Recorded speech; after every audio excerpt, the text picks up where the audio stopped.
Absolutely सच में हम लोगों को एक बंदे को दिखाया जाता है जो कि फुल पावर से एक तरफ भाग रहा होता है, बिल्कुल ही पता नहीं कहाँ जा रहा होता है, लेकिन जा रहा होता है अटैक करने किसी पे। और वो जो बंदा होता है वो भागते भागते हुए जाते हुए कहता है आज वो दिन आ चुका है कि मैं और चियू यान दोनों के दोनों पेनिनसुला ऑफ स्वॉर्ड सेक्ट में पहुंच जाएंगे। बस मुझे इस नोबल को हराना है जो कि होली लैंड से है, और उसके बाद मैं मैरी करने के लायक हो जाऊंगा क्वीन चैन से। वो लोग जिन्होंने मेरे को गलत समझा था, आज मैं उन सभी को गलत प्रूफ करके दिखा दूंगा। आह! आह! बच्चे ड्रीम देखना बंद कर दे। मुझे तो आज पता चला कि आजकल के बच्चे ऐसे खुली आंखों से सपने देखने लगे हैं, दो हाथ लेके आ जाते हैं और मेरी एक तलवार से मार खा जाते हैं। उफ, क्या होगा आखिर इन लोगों का। और वो जो बंदा होता है वो कहता है क्या, कैसे, क्या मैं मरने वाला हूँ। और वो जो बंदा होता है विलन जैसा वो कहता है तू तो मेरे लिए बस एक इंसेक्ट जैसा था, एक बिल्कुल ही छोटी सी जैसे चींटी होगी वैसा। तुम चींटियां मेरे जैसे घोड़े का मुकाबला कभी नहीं कर पाओगे, और अब निकल यहाँ से, मेरे नज़रों के सामने से निकल जाओ। और वहीं पे वो जो बच्चा सा होता है वो कहता है क्या, आखिर कैसे, कैसे, मतलब इसकी शक्ल देखो, ये बिल्कुल ही डरा हुआ है कैसे बेचारा। और अगर एक महान विलन के सामने या फिर यूं कि एक विलन के सामने ये एक ऐसे जैसे डरेगा, यानी फिर उसे और ज़्यादा मज़ा आएगा विलन को। और तब वो जो विलन होता है वो उस बंदे को यानी उस बच्चे को कहता है अब तुम लोग एक चीज़ चुनो, कि तुम सच में तुम उस ऑथर पे इतने ज़्यादा डिपेंड हो कि मतलब वो जो तुम्हें उसने जो प्लॉट दिया है, आर्मर दिया है, उसी के हिसाब से मतलब तुम फाइट कर रहे हो मॉन्स्टर से जो कि तुमसे ज़्यादा ताकतवर भी हैं। अगर तुम्हें पता है विलेन पे अगर ब्रेन होता ना तो तुम खत्म हो चुके होते। और इससे पहले कि वो बंदा कुछ और बोलता, हमारा जो विलन होता है वो अपने हाथ से बिल्कुल एक रसेंगन जैसी चीज़ निकालता है, या फिर एक डार्क बॉल जैसी चीज़, और उस डार्क वाली जो भी वो चीज़ होती है अपनी पावर को वो उस बंदे के ऊपर छोड़ देता है और कहता है मरो। और वो जो बंदा होता है यानी कि वो जो बच्चा जिसे वो कह रहा था, वो जब वो देखता है कि उसकी कितनी ज़्यादा पावर है, मतलब वो जो डार्क बॉल होता है वो बिल्कुल ही वहाँ पे रोशनी रोशनी कर देता है, और उसके बाद एक बहुत बड़ा धमाका होता है एक बिल्डिंग के ऊपर। वो जो बंदा होता है वो बिल्कुल चिल्लाता है, और वहाँ पे वो जो लोग होते हैं वो देख रहे होते हैं उस चीज़ को और कहते हैं नोबल ने तो उसे एक ही शॉट में मार दिया भाई। भाई यही असली वो बंदा है जिसने ये होली लैंड बनाया है। अब देखो ये यार, ये कितना ज़्यादा पावरफुल है। सच में अब इस चीज़ पे बिलीव भी होता है कि ये बंदा कितना ताकतवर है, इसी ने ही लैंड बनाई होगी पक्का।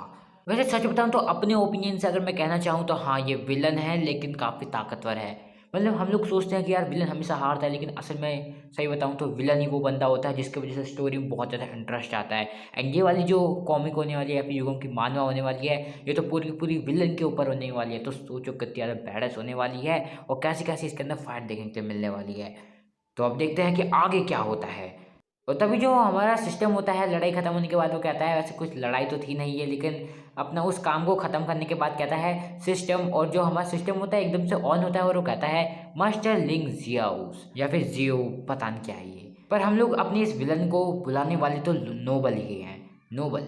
और तब हम लोगों को थोड़ा सा पास्ट दिखाया जाता है हमारे इस नोबल का, जहाँ पे वो बताता है हमें कि वो एक पहले एक थर्ड रेट राइटर था जो कि लगभग 1 लाख से भी ज़्यादा वर्ड्स लिखता था रेगुलरली। और तुम्हें पता है क्या उसके बाद क्या हुआ? हाँ, वो मर गया ओवरवर्किंग के कारण। मतलब कि एक राइटर मर गया क्योंकि उसने बहुत ज़्यादा काम कर दिया, बहुत ज़्यादा, मतलब काम करते रहा वो मर गया। ऑफ कोर्स ऐसे ही होगा अगर डेली 1,000 या फिर एक यूं कहूँ कि 1 लाख वर्ड्स लिखेगा तो। और वैसे तो जो प्रोटैगनिस्ट होते हैं वो सबसे पहले जाते हैं और एक हार्ड लाइन से गुजरते हैं, मतलब सफ़र करते हैं, अंदर से टूट चुके होते हैं, टैलेंट उनका चुरा लिया जाता है, मतलब बहुत सारे डिप्रेशन में होते हैं, मतलब ऐसी चीज़ें होती हैं उनके साथ। सिंपल शब्दों में कहें तो बिल्कुल ही हाँ, वो बिल्कुल ही एक बहुत ही मुश्किल घड़ी से गुजर रहे होते हैं, और उन्हें बस एक ही चीज़ चाहिए होती है, वो होती है रिवेंज, बस रिवेंज।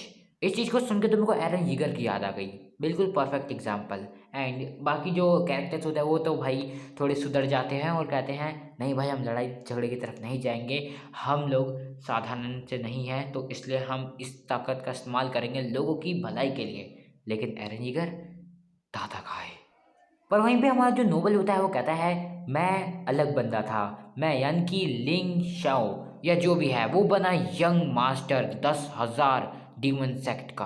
और वहीं पे जो मेरे पेरेंट्स थे वो भी थे एक मास्टर, और इसके जो डैड थे वो काफ़ी ज़्यादा सुप्रीम थे, उन्होंने मतलब वो होली लाइट में सबसे ज़्यादा सुप्रीम पे थे। और इस तरह के जो प्रोटैगनिस्ट होते हैं या फिर यूँ कि अमीर बाप की औलाद वाले लोग मतलब ओरिजिनल या फिर यूं कहूं कि नॉर्मल तो बिल्कुल नहीं होते। मतलब बेशक वो एक तरह से विलन नहीं होंगे, जैसे कि हमारा नोबल है एक विलन है, एक बहुत बड़ा विलन है, ऐसे ही कह सकते हैं, क्योंकि उसने होली लैंड को बनाया भाई, आखिर इतना पावरफुल है वो बंदा, क्या करे। और यहाँ तक कि वो ये बात कहता भी है कि वो इस तरह के जो बच्चे होते हैं वो बनते हैं एक बिग विलन, जो बस बिना किसी बात पे बस लड़ते रहते हैं हमारे हीरो से या फिर जो उनके मेन कैरेक्टर से, भिड़ो बिना किसी वजह के, बस आ जाओ कहीं पे भी, हाँ भाई तू क्या कर रहा था यहाँ पे, चलो भाई लड़ते, फालतू में मार खा जाते हैं। एंड उसके बाद बिल्कुल एक हीरो के लिए, एक मेन प्रोटैगनिस्ट के लिए एक काफ़ी बड़ा अचीवमेंट बन जाता है कि यह मैंने उसको हरा दिया।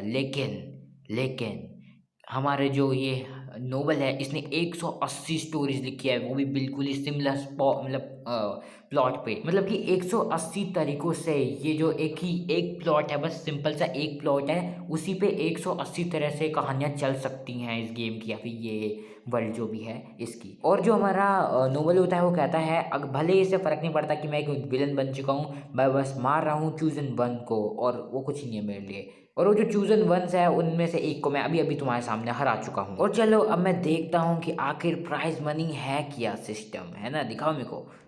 और जब यहाँ पे जो हमारी जितनी भी बैक स्टोरीज थी सारी की सारी ख़त्म हो जाती है हमारे नोबल की, एंड उसके बाद हमें रियल टाइम में जो सिस्टम होता है वो कहते हुए दिखाया जाता है, जो कि कहता है चूजन वन एलिमिनेट हो चुका है, पर उसका जो अपोनेंट था उसकी फेट वैल्यू अभी भी क्लियर नहीं है, इसका मतलब है mission fail fail fail fail. और तब जो हमारा नोबल होता है वो कहता है फेट वैल्यू, फेट वैल्यू ये क्या है, लेकिन तब जो हमारा सिस्टम होता है वो बोलता है पनिशमेंट डिमोनिक क्वील लीकेज। और इससे पहले कि हमारा जो मेन कैरेक्टर होता है वो कुछ समझे सोचे, इससे पहले कि ही मतलब हमारा जो वो जो सिस्टम होता है यानी कि वो पनिशमेंट वो शुरू हो जाती है, और जो हमारा जो मेन कैरेक्टर होता है उसमें से बहुत सारी एनर्जी निकलने लग जाती है, और वो कहता है हे ये क्या हो रहा है, क्या मैं मरने वाला हूँ, क्या वो काबिल नहीं था कि मैंने चूजन वन को मार दिया, यार ये क्या हो रहा है, मुझे जवाब दो, मुझे जवाब दो। आह! आह! और हमारा जो बिल्कुल मेन कैरेक्टर होता है उसके अंदर से सारी की सारी वो डीमन वाली जो पावर होती है वो निकलने लग जाती है, जो भी हो रहा होता है पता नहीं, लेकिन इतना पता है कि हमारा जो मेन कैरेक्टर है वो बहुत बुरी मुसीबत में आ चुका है अब, क्योंकि उसकी जो एनर्जी है यानी उसकी डीमन वाली जो एनर्जी होगी वो पक्का लीकेज हो रही होगी, यानी वो निकल रही है बाहर, एंड अगर वो निकल गई पूरी तो शायद वो मर ही जाएगा, और क्या होगा। एंड उसके बाद देखते हैं कि आखिर आगे क्या होता है। सो या that's all for today. And अगर तुम लोगों को आज की वीडियो पसंद आई है तो तुम लोगों को पता है वैसे क्या करना है। वैसे अगर तुम लोग नए हो चैनल पे तो मैं तुम्हें बता दूं, वीडियो को लाइक कर दो, चैनल को सब्सक्राइब कर दो, नोटिफिकेशन बेल को भी ऑल पे कर लेना, क्योंकि इसके आगे के जो पार्ट्स आने वाले हैं उसकी नोटिफिकेशन तुम लोगों तक जल्दी से जल्दी पहुंच जाए, इसलिए कर लो, मेरी बात मान लो, कर लो। और हाँ, अगर तुम लोग इंस्टाग्राम पे अभी जाने वाले हो तो यार वहाँ पे भी आके फॉलो कर सकते हो, बहुत ईजी है। अगर कुछ मेरे से बातें करनी है या फिर फॉलो भी मारना है इंस्टाग्राम पे तो कर सकते हो। आईडी बहुत ज़्यादा सिंपल है, B6 में सर्च करो एंड उसके बाद सबसे ऊपर मेरी आईडी आ जाएगी, उसे आके फॉलो मार लेना। एंड हाँ, फिर बात करनी है तो कर लो, वरना मेरे को क्या। सो आगे आखिर हम देखने वाले हैं कि आखिर ये जो डीमन क्यू लीकेज जो भी ये चीज़ है, जो पनिशमेंट है, कि आखिर इसका क्या सिस्टम होने वाला है। एंड हाँ, इसमें काफ़ी ज़्यादा मज़ा आने वाला है आगे की जर्नी में। एंड तुम लोगों मतलब मेरे जो पुराने व्यूअर्स हैं वो जानते हैं कि अभी मैं फ़िलहाल क्या कर रहा हूँ, एंड शायद तुम लोग भी जान जाओगे कि मैं फ़िलहाल क्या कर रहा हूँ। बाय द वे मुझे उससे याद आया कि अगर मैं सोच रहा था कि यार मैंने Q&A नहीं किया, तो सोच रहा था कि एक लाइव स्ट्रीम करते हैं जिसमें हम लोग Q&A कर लेंगे, जो भी क्वेश्चन होंगे उन्हें उठा लेंगे एंड बात कर लेंगे। ऑफ कोर्स सब कुछ मतलब सेटलमेंट हो ही जाएगा, एंड अगर हो सका तो हम अपने कुछ दोस्तों को भी उसमें ले जाएंगे, जैसे कि ओटाकू बड़ी हो गया या फिर डीप एनिमे एक्सप्लेन या फिर कोई और, एंड एक कोलैब वाली वीडियो बना देंगे या फिर क्योंकि लाइव स्ट्रीम करेंगे तो हाँ देखेंगे भाई क्या कर सकते हैं, उसके लिए भी क्या नहीं कर सकते हैं, सोच रहा हूँ जल्दी करने का। सो या that's all for today, and बाकी अब मिलते हैं अब अगली वीडियो में, क्योंकि अगली वीडियो भी रिकॉर्ड करने जाना है। So yeah see you until then, peace out.